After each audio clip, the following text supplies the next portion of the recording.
Bismillahirrahmanirrahim. Assalamualaikum warahmatullahi wabarakatuh.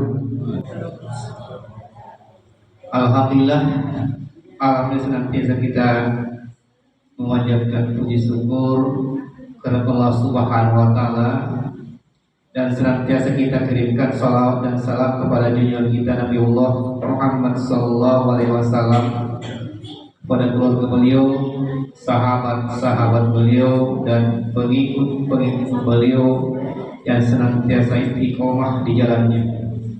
Alhamdulillah, pada malam hari ini seperti biasa di pertemuan ahad keempat kita ketemu dengan Ustaz kita, Ustaz Insyo Sobarudin Samsul.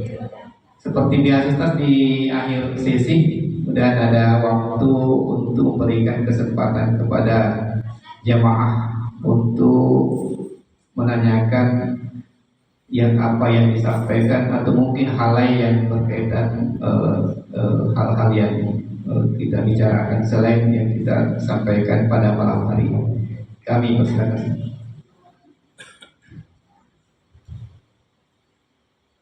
Bismillahirrahmanirrahim. Assalamualaikum warahmatullahi wabarakatuh.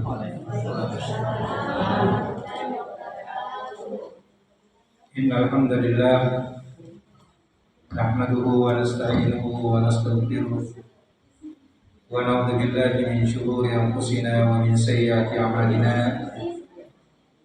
May yahdihillahu fala mudilla lahu wa may yudlil fala hadiya lahu. Wa asyhadu an la ilaha illallah wahdahu la syarika lahu wa asyhadu anna Muhammadan abduhu wa rasuluh. Allahumma shalli ala Muhammadin wa ala alihi wa ashabihi wa man tabi'ahum bi ihsanin ila yaumiddin, amma ba'du. Wa qad qala Allah ta'ala fil Qur'anil Karim wa huwa asdaqul qailin ba'da a'udzu billahi minasy syaithanir rajim. Ya ayyuhalladzina amanu taqullaha haqqa tuqatih wa la tamutunna illa wa antum muslimun. Wa qala aidan ya ayyuhalladzina amanu ista'inu bis-sabri was-salah innallaha ma'as sabirin. Allahumma arhamna bil Qur'an. Bapak-bapak, ibu-ibu, saudara-saudari sekalian, peserta pengajian Maghrib Isya yang dimuliakan dan diberkahi oleh Allah Subhanahu wa taala. Kembali tentunya kita memuji dan bersyukur kehadirat Allah Subhanahu wa taala. Pada maghrib hari ini kita masih diberikan nikmat umur yang panjang oleh Allah, kesehatan, kekuatan, kesempatan, dan tentunya nikmat iman, sehingga kita kembali sama-sama melaksanakan sholat berjamaah di tempat yang penuh berkah ini.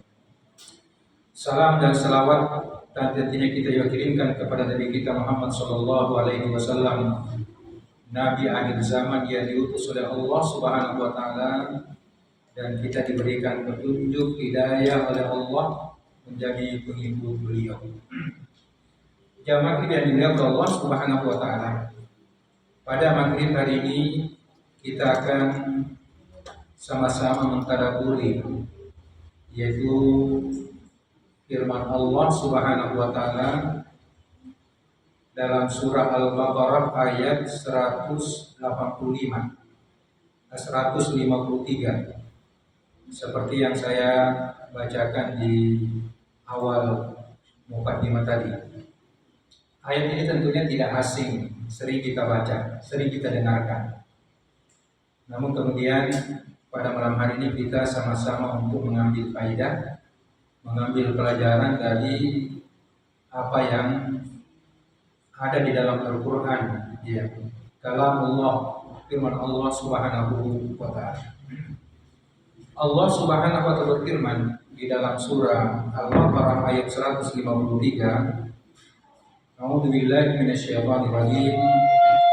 Ya ayyuhalladzina amanu ista'inu bis-sabri was-salah innallaha ma'as sabirin. Jemaah yang dimuliakan oleh Allah Subhanahu wa taala, pada ayat ini ada beberapa hal yang perlu kita ketahui bersama. Yang pertama yaitu ayat ini dimulai dengan seruan dari Allah Subhanahu wa taala kepada orang-orang yang beriman. Yaitu ya ayyuhalladzina amanu, wahai orang-orang yang beriman. Nah, tentunya seruan terhadap orang-orang yang beriman dari Allah Subhanahu wa taala, karena orang-orang beriman itulah yang akan memiliki respon terhadap apa yang diperintahkan atau apa yang dilarang oleh Allah Subhanahu wa taala. Dan ulama kita setelah meneliti, memperhatikan, yaitu ayat-ayat yang dimulai dengan ya ayyuhalladzina amanu, maka setelah seruan itu secara garis besar ada dua. Ada dua yang akan disampaikan oleh Allah kepada orang yang beriman. Yang pertama adalah perintah, atau kemudian yang kedua yaitu larangan. Nah, ketika kita membaca Al-Quran,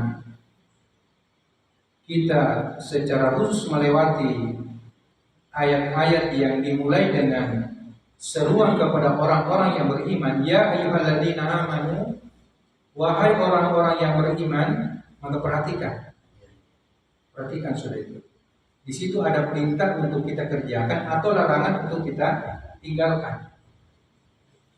Maka pada zaman Rasulullah SAW, para sahabat ketika Rasulullah SAW membacakan ayat yang dimulai dengan ya ayyuhalladzina amanu, mereka dengan baik-baik memasang telinganya, pendengarannya. Ya, apa gerangan yang akan diperintahkan atau yang dilarang oleh Allah Subhanahu wa taala. Pada ayat ini jamaah yang Allah Subhanahu wa taala berisi yaitu perintah. Berisi perintah sekaligus juga informasi yang penting. Apa perintah itu? Allah Subhanahu wa taala berfirman, "Ista'inu bis-sabri was-shalah. Innallaha ma'as-sabirin." Memohon pertolonganlah kepada Allah Subhanahu wa taala dengan sabar dan salat. Sesungguhnya Allah Subhanahu wa taala bersama dengan orang-orang yang bersabar.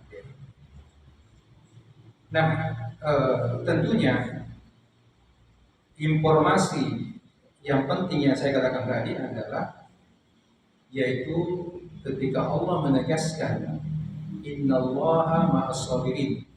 Sesungguhnya Allah Subhanahu wa taala yaitu bersama dengan orang-orang yang sabar. Ya.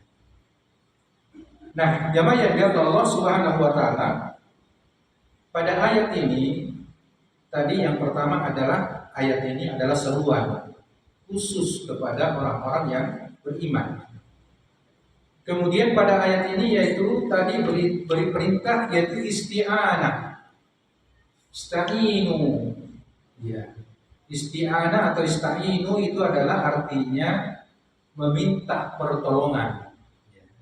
Meminta pertolongan. Meminta pertolongan di dalam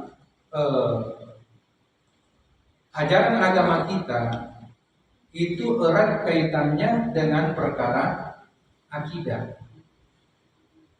Perkara akidah, perkara keimanan. Ya. Isti'anah. Ya. Isti'anah, memohon pertolongan itu,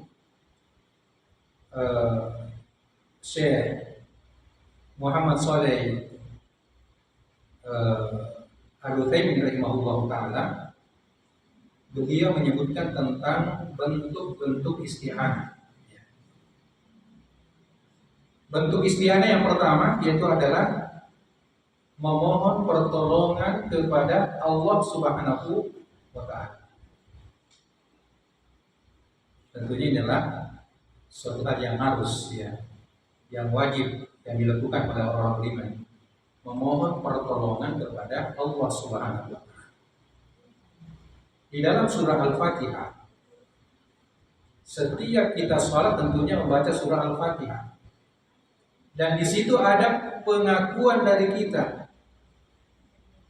Bahkan kalau kita mengatakan itu janji dari kita, ya. Ketika kita membaca Iyyaka na'budu wa iyyaka nasta'in, hanya kepadamu lah ya Allah aku beribadah, dan hanya kepadamu lah ya Allah aku memohon pertolongan. Jadi beribadah dan memohon pertolongan. Dari hal ini menunjukkan bahwa isti'anah itu bahagian daripada ibadah. Bahagian daripada ibadah kepada Allah Subhanahu wa Ta'ala. Iyyaka na'budu wa iyyaka nasta'in. Ini janji kita kepada Allah Subhanahu wa Ta'ala, ya. Kita berjanji bahwa hanya semata-mata kita beribadah kepada Allah, ya. Hanya semata-mata kita mohon pertolongan kepada Allah Subhanahu wa Ta'ala. Ketika kita pegang daripada janji kita ini, ya, maka insya Allah kita termasuk orang-orang yang, ya, ikhlas mentauhidkan Allah Subhanahu wa Ta'ala. Karena kita tidak melencengkan daripada ibadah kita, tidak melencengkan permintaan pertolongan kita kepada selain Allah Subhanahu wa Ta'ala. Kemudian jenis yang kedua, memohon pertolongan, ya. Yang kedua adalah yaitu memohon pertolongan kepada makhluk, ya. Kepada makhluk yang hadir, yang ada, ya, kemudian dia mampu untuk melakukannya. Bagaimana hukumnya ini? Maka ini boleh, ya. Memohon pertolongan kepada makhluk atau orang yang hadir, yang ada, kemudian dia mampu untuk melakukan apa yang kita minta. Nah, inilah yang dilandasi dari firman Allah Subhanahu wa Ta'ala, wa ta'awanu 'alal birri wat taqwa. Saling tolong menolonglah kalian dalam kebaikan dan ketakwaan. Jadi kalau ada orang kita minta tolong, ya, misalnya kita minta tolong bacakan Al-Quran, ya, atau minta tolong bantu saya mengangkat saya punya barang, ya, minta tolong saya punya keperluan bisa dibantu, ya, nah, itu boleh, ya, itu diperbolehkan. Kenapa? Karena dia mampu dan dilandasi tadi firman Allah, wa ta'awanu 'alal birri wat taqwa. Kemudian yang ketiga adalah memohon pertolongan kepada makhluk, ya, yang tidak hadir, ya, yang gaib, yang tidak ada di hadapan kita, dan tentunya dengan keyakinan yang kita miliki bahwa walaupun dia dari jarak jauh bisa membantu kita, ya. Maka tentunya hal ini, ya, tentunya kalau kita yang maksudkan adalah perkara-perkara yang pada dasarnya dia tidak mampu dan dia tidak hadir, dia gaib di hadapan kita, ya. Kalau sekarang kan sebenarnya tidak bisa ini juga karena komunikasi yang lancar, bisa saja ada hal yang bisa dikecualikan. Tetapi ini pada perkara-perkara yang tertentu saja, ya. Misalnya orang dalam keadaan sakit, ya, kemudian mungkin orang di sana ada orang pintar, ya, tapi tidak ada sini. Dari jarak jauh saja bisa misalnya dia obati dan seterusnya. Nah, ini menjadi tanda tanya, ya. Dan bisa jadi ketika kita meyakini bahwa ya, perkara itu dia bisa, dan tentunya juga dengan perkara-perkara yang dilarang, ya, misalnya lewat bantuan-bantuan yang jin dan semacamnya, maka bisa menjadi termasuk perkara yang diharamkan. Termasuk juga adalah yang keempat, isti'anah, memohon pertolongan bantuan kepada orang yang sudah meninggal. Orang yang sudah meninggal, walaupun kita anggap dia adalah orang saleh, termasuk mungkin nabi, ya. Kita mendekati kuburan nabi, mendekati kuburan sahabat, ya, mendekati kuburan imam-imam kaum muslimin, ya. Kita meminta, wahai imam, ya, wahai rasul, ya, sembuhkanlah saya punya orang tua yang sementara kena stroke, lumpuh di rumah. Pun kita pergi umroh di sana, di dekat kuburan ini. Ini minta pertolongan kepada orang yang sudah meninggal, ya, tentunya perkara yang diharamkan, yang Allah Subhanahu. Kenapa? Karena dia sudah meninggal dan tentunya dia tidak punya kemampuan lagi untuk memberikan bantuan. Kemudian selanjutnya yaitu adalah isti'anah, meminta pertolongan kepada orang yang ada di hadapan kita, makhluk yang ada di hadapan kita tapi dia tidak mampu. Dia tidak mampu. Yang mana dimaksud? Ya, kita meminta bantuan pertolongan tentang sesuatu tapi dia tidak mampu. Ya. Maka ini adalah sia-sia saja. Ya. Kita misalnya meminta dibantu angkat lemari, sementara yang ada hadir ini orang kena stroke, orang lumpuh, dia tidak bisa bergerak. Bantu saya ini. Itu permintaan sia-sia. Atau mungkin kita sementara tenggelam di kolam renang, ya. Kemudian di pinggiran kolam itu ada orang yang kita bantu, tapi dia tidak bisa berenang juga, ya. Bisa jadi nanti ketika dia berupaya untuk membantu, ya, kita juga meninggal juga, ya. Cukup satu yang jadi korban, jangan jadi dua lagi. Jadi dia hadir tetapi dia tidak mampu untuk memberikan pertolongan. Maka sebenarnya sia-sia saja kita minta pertolongan pada orang yang ini bentuk isti'anah yang disebutkan oleh ulama. Nah, di dalam ayat ini yaitu ada dua bentuk, ya, dua bentuk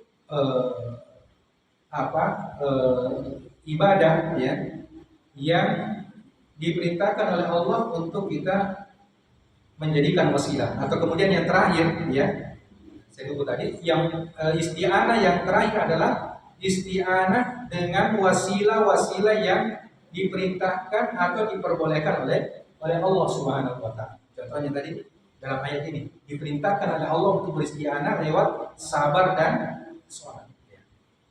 Lewat sabar dan sholat. Ista'inu bis sabri was shalah. Nah, jamaah yang biar Allah Subhanahu wa taala perkara tentang minta isti'anah, ya. Di sini disebutkan bahwa hendaknya orang-orang yang beriman itu bil isti'anatu ala umurihim diniyah wa dunyawiyah.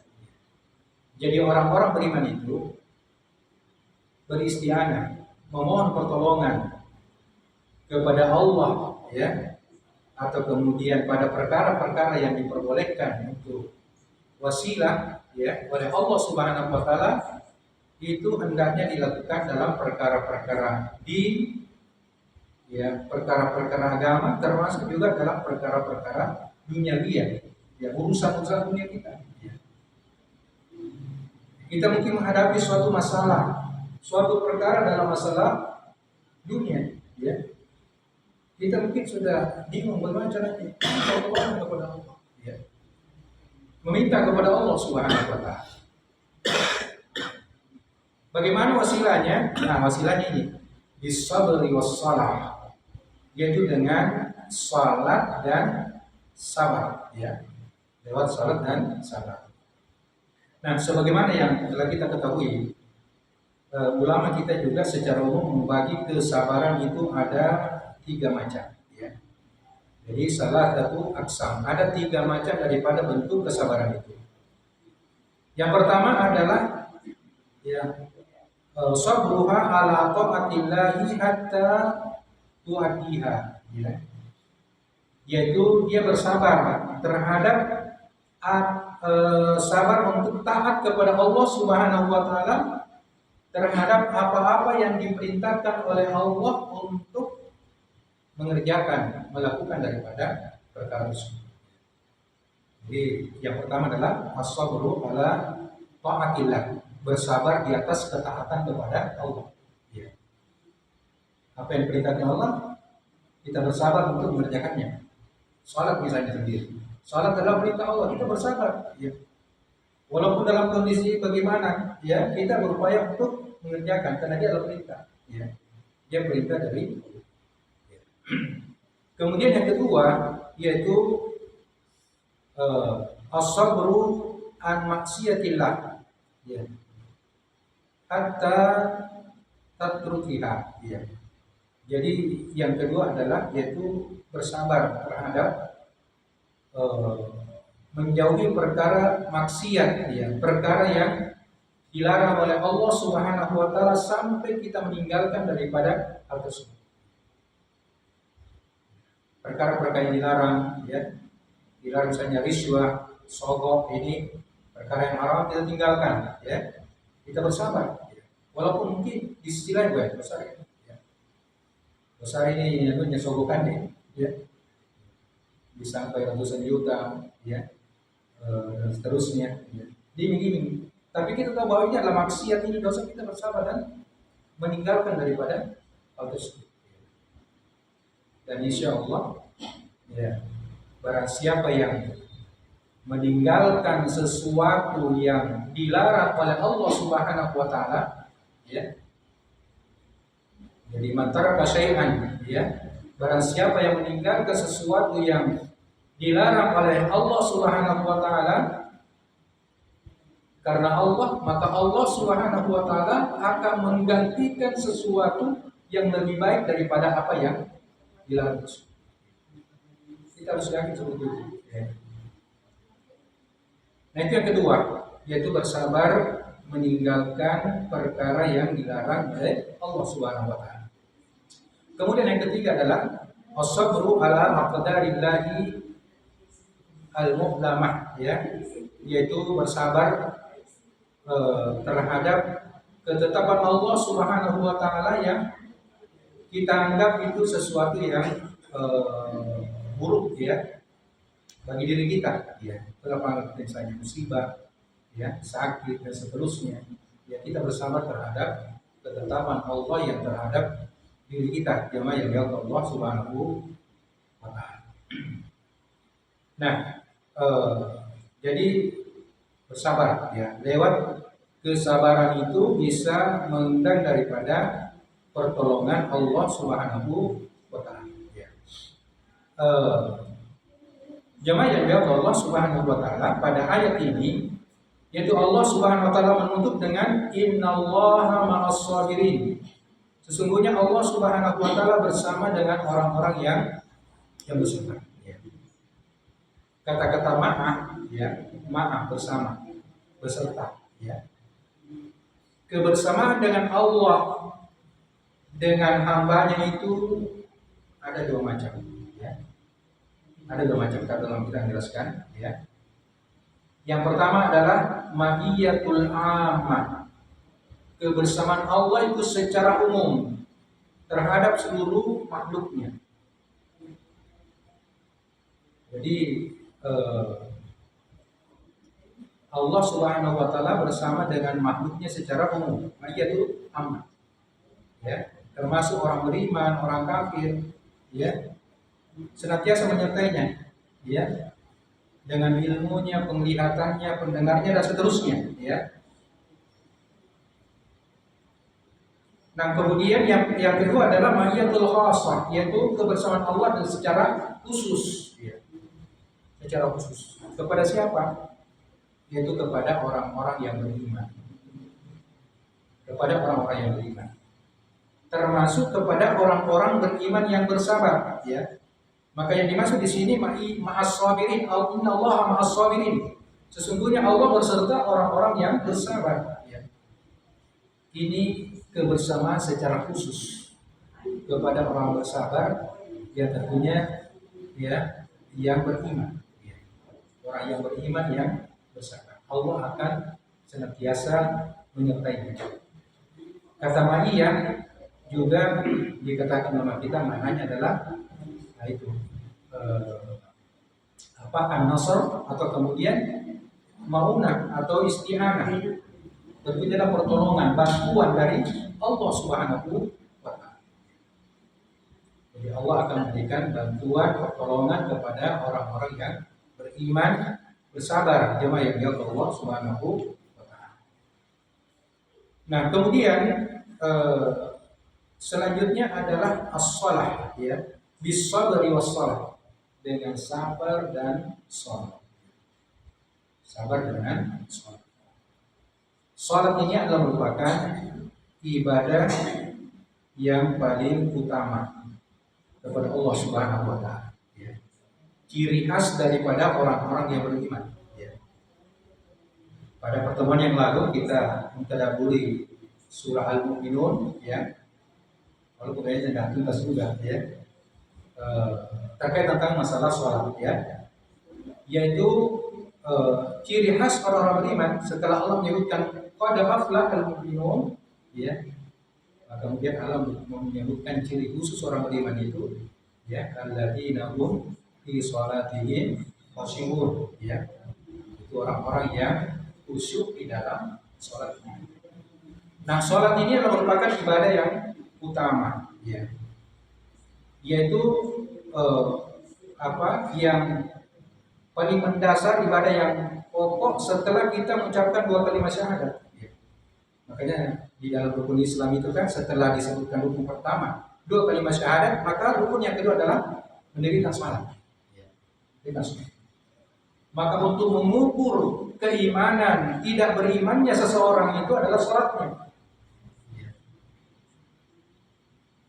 Juga disebutkan lagi ayat al-farqu bainal mu'min wal kafir as-shalah. Man tarakaha faqad kafar. Atau kama qala Rasulullah. Jadi pembeda antara orang yang beriman dengan orang kafir itu adalah salat, ya. Dan barang siapa yang meninggalkan salat itu maka sungguh dia telah kafir. Dia telah kafir. Jadi salat itu perkara yang mendasar, tidak boleh ditinggalkan bagi seorang mukmin, ya, seorang muslim, ya, apalagi sudah mukallaf, ya, sudah akil, dia akil dan balik. Tidak ada alasan-alasan yang baik. Kalau maksudnya yang masih tentunya adalah yaitu sholat wajib. Ya. Tidak mengatakan saya sakit, tinggalkan dulu sholat beberapa hari, nanti setelah sembuh saya sholat wajib. Kalau sholat wajib tidak boleh tinggalkan, nanti boleh ditinggalkan ketika kita yang disolati, ya, sudah jadi jenazah. Dan juga ada sholat isyarat, ya, bisa orang sholat berdiri, sholat duduk, sholat baring, sholat isyarat, ya. Jadi as-shalah, ya, sholat perkara yang penting, ya. Makanya Allah juga menjadikan yaitu sebagai wasilah untuk kita mau pertolongan kepadanya. Ya. Dan Rasulullah SAW sebagai disebutkan dalam riwayat, ya, Rasulullah SAW apabila menghadapi suatu perkara, suatu urusan yang urusan, maka beliau yaitu mendirikan sholat, ya, mendirikan sholat dan tentunya di situ meminta kepada Allah Subhanahu wa taala. Dia sebutkan dalam satu riwayat yaitu sahabat yang mulia, ya, Ibnu Abbas radhiyallahu anhu, ya, beliau ketika meninggal salah seorang di antara keluarganya, beliau sementara dalam perjalanan, kemudian dikejar dan disampaikan, ya, bahwa ada keluarganya yang meninggal. Maka beliau teringat dengan ayat ini. Beliau teringat dengan ayat ini, ya, ista'inu bis-sabri was-shalah. Maka beliau meminggirkan kendaraannya, kemudian dia sholat. Nah, jamaah yang dilakukan Allah Subhanahu wa taala, kenapa? Karena sholat inilah kita punya jalan langsung ibadah yang utama, yaitu kita dengan Allah Subhanahu wa taala. Jadi kalau kita mau curhat Bapak Ibu ya lewat salat ya, lewat salat kita. Lewat salat kita salat. Satu rakaat yang kita minta kepada Allah untuk pertolongan ya. Jadi salat inilah perkara yang mendasar penting untuk senantiasa kita jaga jamaah yang dilakukan Allah Subhanahu wa taala. Jadi sebagaimana saya katakan tadi bahwa karena Nabi Sallallahu Alaihi Wasallam tidak ya, apabila beliau menghadapi suatu masalah ya, suatu perkara ya, sholat maka beliau sholat ya. Sholat. Nah, tentunya seiring dengan ayat ini ya. Kita tentunya mau pertolongan kepada Allah karena ada suatu perkara yang kita mau adukan kepada Allah, kita mohon kepada Allah Subhanahu wa taala. Jadi baik perkara dunia apalagi perkara akhirat. Baik perkara dunia maupun perkara akhirat kita ista'inu bis-sabri was-shalah. Ista'inu billah. Bagaimana kita untuk minta pertolongan kepada Allah Subhanahu wa taala. Baik jamaah yang dimuliakan Allah Subhanahu wa taala,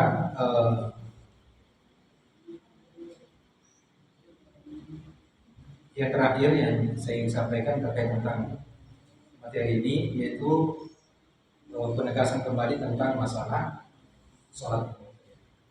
Nah, sholat ini merupakan lima rukun, merupakan tiang daripada agama. Barang siapa yang tidak menjaga sholatnya maka dia meruntuhkan agama itu dalam kita senantiasa memohon juga pertolongan kepada Allah untuk dikuatkan menjaga daripada ibadah kita. Kembali kalau kita merenungi daripada firman Allah pada surah Al-Fatihah tadi, iyyaka na'budu wa iyyaka nasta'in. Aku memohon, aku beribadah ya, hanya kepada Allah kami beribadah dan hanya kepada Allah kami mohon. Termasuk memohon pertolongan kepada Allah untuk diberikan kekuatan untuk beribadah. Itu juga kita mohon kepada Allah Subhanahu wa taala. Nah, jamaah yang dilakukan Allah Subhanahu wa taala, sebelum kita masuk ke tanya jawab ya, saya langsung ingin pertanyaan ibu yang lain yang terkait tentang masalah sholatul awwabin ya. Sholatul awwabin yang ditanyakan habis sholat maghrib sampai sholat isya. Setelah membaca literatur yang ada ya, sholatul awwabin ya itu dua maknanya itu ya. Misalkan juga di riwayat. Yang pertama adalah sholat duha ya, sholat duha ya. Kemudian yang kedua adalah sholat yang ditanyakan kemarin, sholat sesudah maghrib, antara maghrib sampai isya. Yang sebagian ulama kita lemahkan hadisnya adalah yang menyebutkan tentang 6 rakaat itu ya. Sebagian ulama kita lemahkan, tetapi tentang sholat antara maghrib dengan isya itu sunatnya itu adalah itu ada dalilnya secara umum ya, dan termasuk juga dari mazhab Syafi'i juga ya. Dan ternyata di antara sahabat ada yang mengamalkan ya, tabi'in dan begitu tabi'ut. Jadi ulama kita mengamalkan tentang jadi masalah jumlah rakaatnya saja ya. Dan juga ulama kita yang dimaksud di situ adalah kenapa dikatakan sholatul awwabin itu karena termasuk sholatul waqt.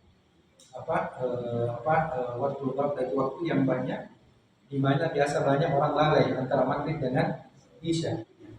Tetapi sebagian orang-orang yang memperhatikan memanfaatkan maghrib dan isya itu dengan hal yang lain.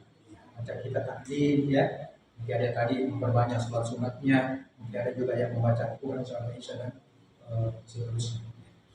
Saya kira ini Pak, insya Allah kita lanjutkan dengan tanya jawab. Ya, mungkin dari jemaah ada yang mau disampaikan, diperjelas dari penjelasan atas kita, atau barangkali ada hal-hal yang perlu ditanyakan, silakan.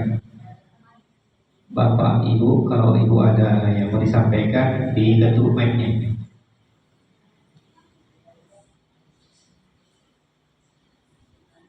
Biasanya ibu-ibu ada yang jadi saya persilakan dulu ibu-ibu kalau gitu ya. Iya silakan.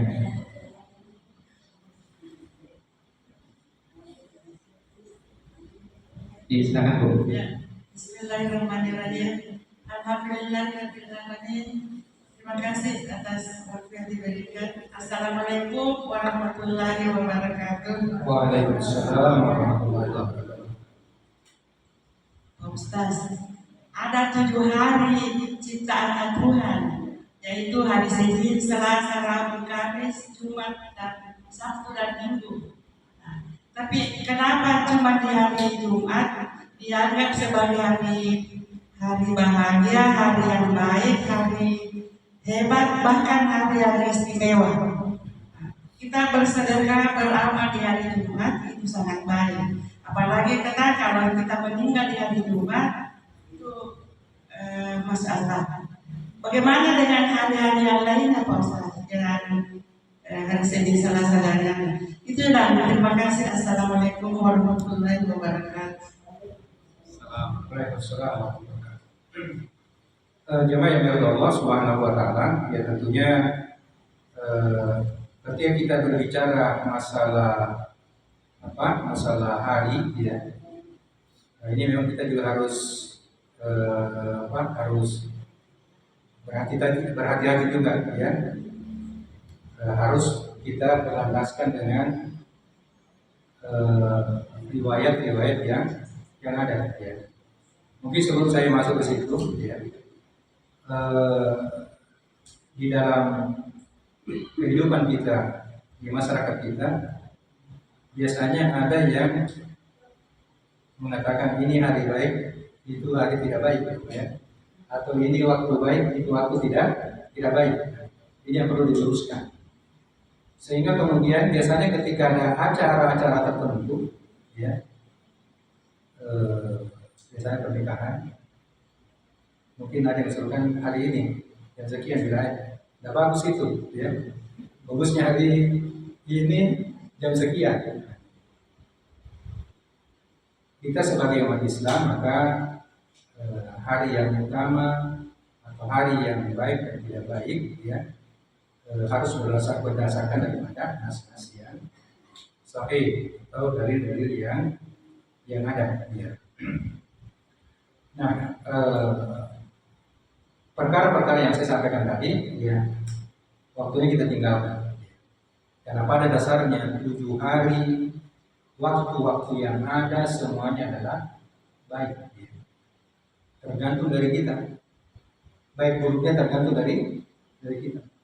Ketika kita pakai untuk melakukan kebaikan, berarti itu hari baik bagi kita. Itu waktu baik bagi kita.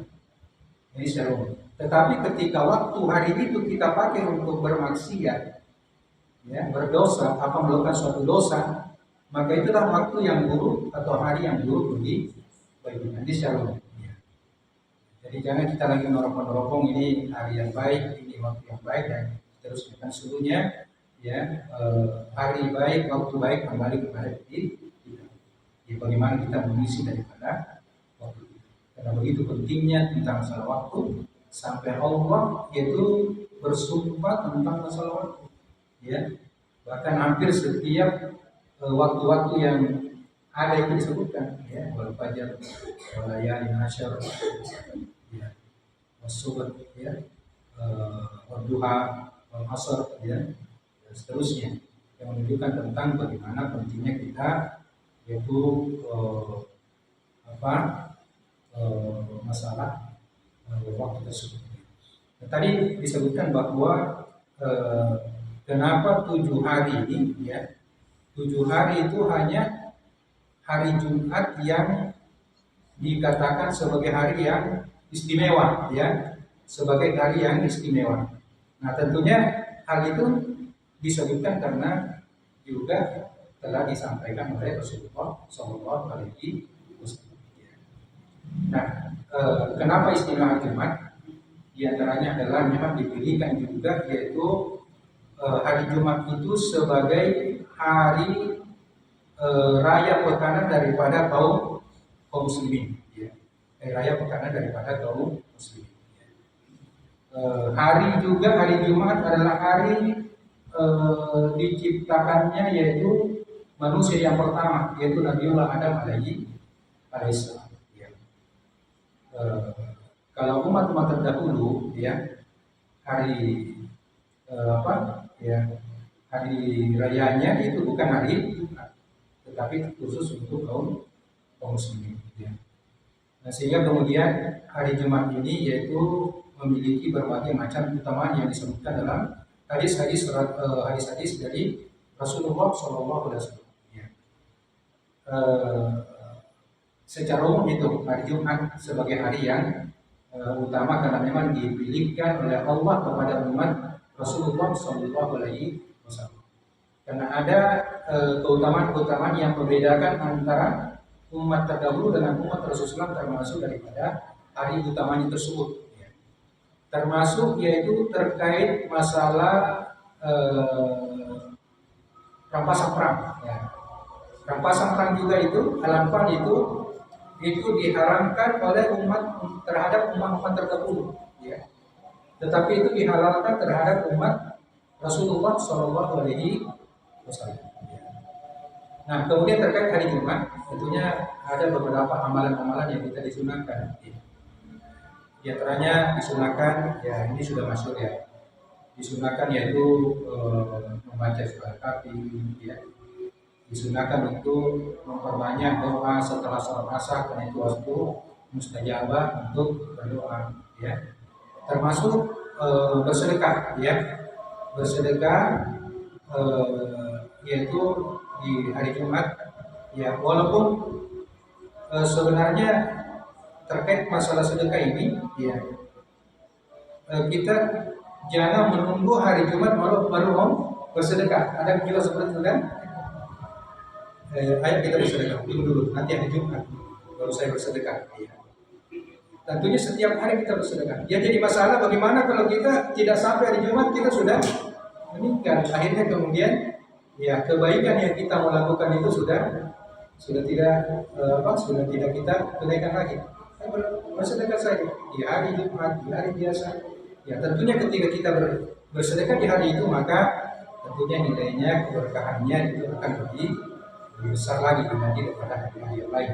Tetapi jangan kemudian dengan alasan nanti hari Jumat kita melakukan kebaikan itu, kemudian kebaikan itu kita tidak akan pada hari-hari yang Allah. Ya, dari jamaah. Saya juga mau bertanya, Ustaz. Berkaitan dengan apa yang disampaikan tadi tentang sabar ini, Ustaz. Tentu kita mendengar tadi penjelasan sabar mengerjakan apa yang diperintahkan, sabar meninggalkan apa yang dilarang, kemudian sabar menerima apa yang ditakdirkan kepada kita. Saya pernah baca dari buku 40 sahabat Rasulullah yang jadi susul Ustaz. Itu ada sahabat yang ada penyakitnya, kemudian dia menghadap kepada Rasulullah, mohonkan disembuhkan penyakit saya. Kalau tidak salah busukan namanya Ustaz. Dia punya penyakit epilepsi. Jadi kalau dia sakit, dia kelihatan orangnya. Itu dia minta untuk didoakan untuk disembuhkan penyakitnya. Tapi Rasulullah sampaikan begini, saya bukan diperbaiki di penjelasan Ustaz. Jika engkau bersabar maka surga bagimu. Itu penjelasan dari Rasulullah. Kemudian si perempuan ini, sahabat ini, ya saya bersabar dan hanya minta didoakan supaya kalau timbul penyakitnya dia tidak kelihatan orangnya. Saya kira mungkin bisa dijelaskan lebih administrasi. Ya. Jemaah yang dimuliakan Allah Subhanahu wa taala, ya. Berbicara tentang masalah kesabaran, ya. Orang yang paling bersabar itu adalah Rasulullah SAW, dan tentunya juga itu orang-orang yang dekat dengan beliau, itu para sahabat. Jadi dari hadis tersebut atau riwayat itu menunjukkan bahwa betapa besar daripada pahala orang-orang yang bersabar. Ya.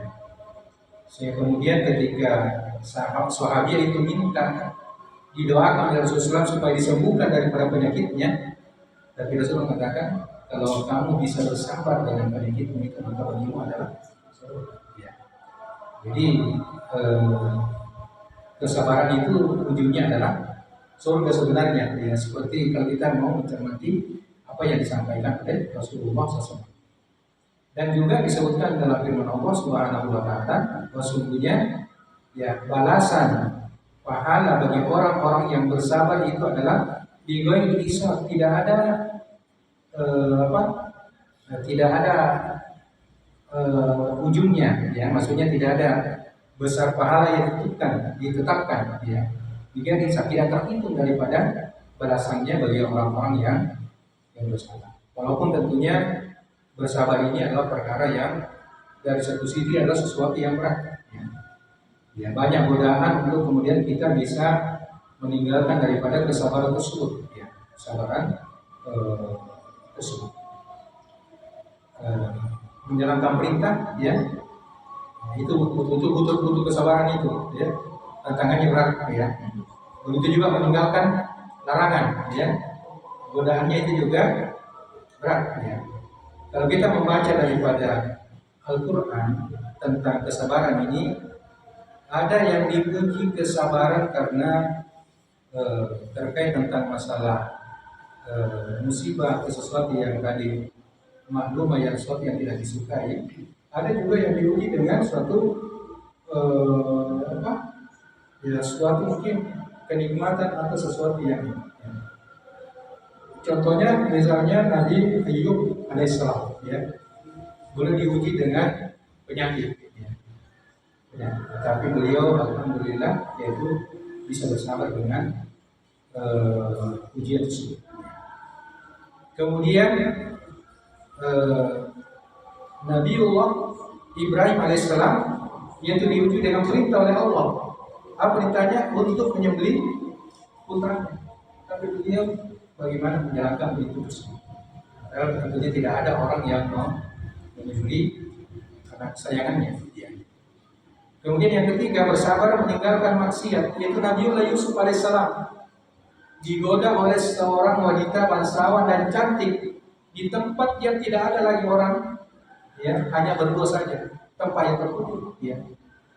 Tetapi kemudian dia bersabar meninggalkan daripada perkara yang dilarang oleh Allah Subhanahu. Ini cuma yang Allah Subhanahu menggambarkan tentang bagaimana kesabaran para nabi dan rasul Allah Subhanahu wa taala, ya. Sehingga kemudian wajar ketika mereka memiliki kedudukan yang tinggi yaitu di sisi Allah Subhanahu wa taala. Juga ulama kita menjelaskan, ya, terkait tentang masalah ketika kita ditimpa suatu musibah, ya, maka kesabaran itu adalah sesuatu yang wajib, ya, sesuatu yang wajib. Kita mungkin ditimpa kebakaran misalnya, ya. Seseorang ditimpa kebakaran, maka dia wajib untuk bersabar. Kemudian tingkatan selanjutnya adalah yaitu ketika ditimpa musibah, ya masih ada di atas kesabaran ini adalah al-ridho, ya, al-ridho bil qada, dia ridho terhadap ketetapan Allah Subhanahu wa taala. Ya, ini sudah lebih tinggi daripada ini, orang seperti ini. Ya. Dia rela dan dia meyakini sudah memang ini sudah menjadi ketetapan dari Allah Subhanahu. Ada lagi yang lebih tinggi lagi dari situ adalah yaitu bersyukur. Ya. Bersyukur terhadap musibah yang menimpanya. Ya. Ini lebih tinggi lagi, ya. Bukan sekadar ridho tapi dia bersyukur. Kenapa dia bersyukur? Karena dia sudah punya pandangan bahwa musibah yang menimpa saya ini masih yang ada yang lebih besar musibah yang menimpanya. Tadi kita contohkan mungkin ada orang yang terbakar, ya, rumahnya. Dia harus bersyukur alhamdulillah. Kenapa? Saya masih hidup. Keluarga saya masih hidup, ya. Cuma yang habis itu barang-barang itu dan seterusnya. Ada orang yang mungkin kena musibah seperti itu, semuanya juga habis, ya. Semuanya habis. Maka itulah cara pandang kita mensyukuri daripada nikmat Allah Subhanahu wa taala, ya. Unzuru ila man asfala minkum wa la tanzuru ila man fawqakum. Wa huwa ajdaru alla tazdaru nikmat Allah. Rasulullah memberikan resep kepada kita, ya, supaya kita mudah bersyukur kepada Allah Subhanahu wa taala. Apa kata Nabi? Yang perhatikan, lihat orang yang mendapatkan kenikmatan yang lebih sedikit daripada Anda, ya. Dan jangan melihat orang yang nikmat yang didapatkan lebih tinggi, yang lebih banyak. Kalau kita selalu melihat orang yang lebih banyak, kita alhamdulillah sudah punya motor misalnya, kita lihat orang yang punya mobil lain. Saya belum ada mobil ini, ya. Seterusnya, selalu lihat orang. Tapi kita lihat orang yang tidak punya motor atau mungkin cuma punya sepeda saja, ya. Kita mungkin punya rumah yang sederhana, kita lihat orang yang rumahnya bertingkat-tingkat, ya. Maka untuk bersyukur lihat orang yang, maka itu kata Nabi, itu akan menyebabkan kalian tidak meremehkan nikmat yang Allah anugerahkan kepada kalian. Ya, saya kira ini tema yang Allah selama dalam diskusikan. Karena sudah masuk waktu saya. Baik, jemaah yang dirahmati Allah Subhanahu wa taala, kita akhiri majelis kita dan menutup dengan doa majelis. Sebelumnya mudah-mudahan Allah senantiasa memberikan kesabaran dan senantiasa memberikan kekuatan untuk menjaga daripada sholat kita, ya. Dan ketika kita mendapatkan suatu masalah, suatu problema baik dunia, apalagi masalah agama, maka jadikan sholat sahabat sebagai yaitu wasilah untuk mendapatkan daripada mendapatkan pertolongan dari Allah Subhanahu wa taala. Baik, kita ingin menjelaskan dalam hadis Subhanahu wa taala, asyhadu an la ilaha illa anta astaghfiruka wa atubu ilaik. Wa Assalamualaikum warahmatullahi wabarakatuh.